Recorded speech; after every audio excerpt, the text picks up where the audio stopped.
Yo, what up? This your boy T-Dub with What's Blazing, T-Dub TV. We are here live talking Keith One-Time Thurman versus Shawn Showtime Porter.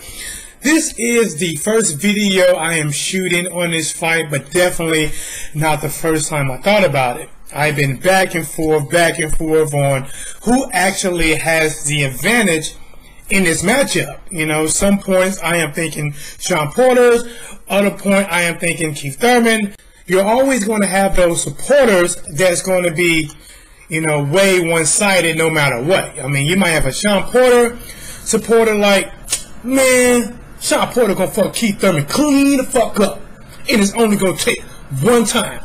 And then on the flip side, you're gonna have the Keith Thurman supporters like, you stupid. Keith Thurman gonna box Shawn Porter so fast and get him out of there, you'll swear worth for FedEx. Shit. Alright, and then, you know, you're just gonna have those guys that's gonna pick the fight by chance, flipping quarters and pulling rose petals and different things, such as so what you talking about? Listen, I know who's gonna win. I always pick the right winner to fight, baby. I don't gotta flip no coins. What I do? Alright, hold on. Okay. Shawn Porter, baby. What I tell you, baby, it's showtime. Oh, but now when it's one time, Keith Thurman, baby. Look, you see all these pedals? I can do this all night till I get a winner, baby.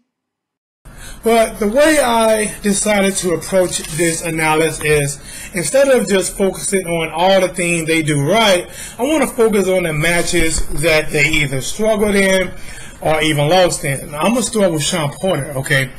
Shawn Porter faced Kell Brooks. Kell Brooks gave Shawn Porter, I believe, his only loss. I believe Shawn Porter was heavily favored. He just beat Devin Alexander. I believe Kell Brooks may have had a reach advantage and a slight height advantage, but the one thing he had on his side was very good fundamentals. He had a really good jab and a really good 1-2. If you go back and watch videos, he was doing a lot of 1-2s, and that was connecting on Shawn Porter really well, and also throwing lead 2s and countering when Shawn Porter get very aggressive and jump in there. One of his best assets, which a lot of people don't like, is when Shawn Porter did get inside, he would wrap him up, okay? And I know a lot of people hate that, but when you have someone like Shawn Porter who fights like a very young, aggressive Mike Tyson, you can't let this guy inside. He's going to rip you apart. And Kell Brooks done a very good job at doing it. Matter of fact, he done such a good job of tying up, countering shots, really good 1-2 punches, lead right hand, that he won the fight. He gave Shawn Porter his first loss and took his belt back to England. All right, so let's talk about Keith Thurman versus Collazo. All right, for most of that fight, Keith Thurman was actually winning very easily, just outboxing Collazo. But when Collazo decided to press the action, he had success. Not only did he have success, he landed a devastating body shot to Keith Thurman that actually hurt Keith Thurman and had him running to survive in that round. For you guys that never took a body shot or, you know, been boxing or in the street fight and took a really hard body shot or liver punch, I'm telling you right now, it hurts worse than you ever would think of getting hit in the face. When you get hit in the face, it really does more of dazing you and knock your equilibrium off. But when you get hit in the liver or a really good body shot, it is a pain that is unique and can stop you instantly in your tracks. Well, either way, you know, Keith Thurman went on to win this fight, but it showed that if you put pressure on Keith Thurman and get him going backwards, you can have success. The same way with a little bit, I'm saying a little bit of Robert Agos Guerrero, who was getting beat most of this fight. And once Robert got knocked down and he got up and he saw the blood, he actually started putting pressure. And that's when he had the most success in that fight. So now just look at, you know, what each fighter does well. I think Shawn Porter does very well at timing his opponent.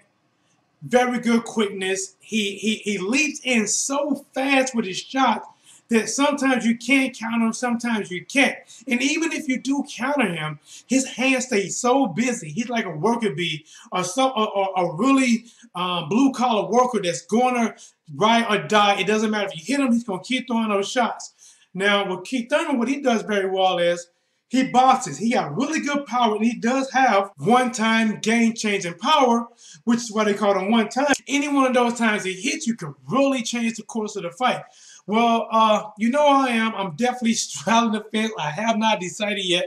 I probably will before the fight actually comes and either sway with, hey, Shawn Porter's going to win. I think his aggression is going to be a little bit too much for Keith Thurman.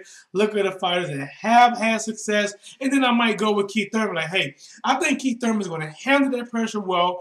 And once Shawn Porter leaps into really hard rights that Keith Thurman has, it's going to be game-changing. Well, hey, don't forget to let me know, subscribe. Let me know who you think is going to win. Are you with the extremists? Or are you on the line? Or do you have a logical reason why you think who will win? Don't forget, we do have Twitter at What's Blazing. Subscribe, thumbs up, like, and get it your boy.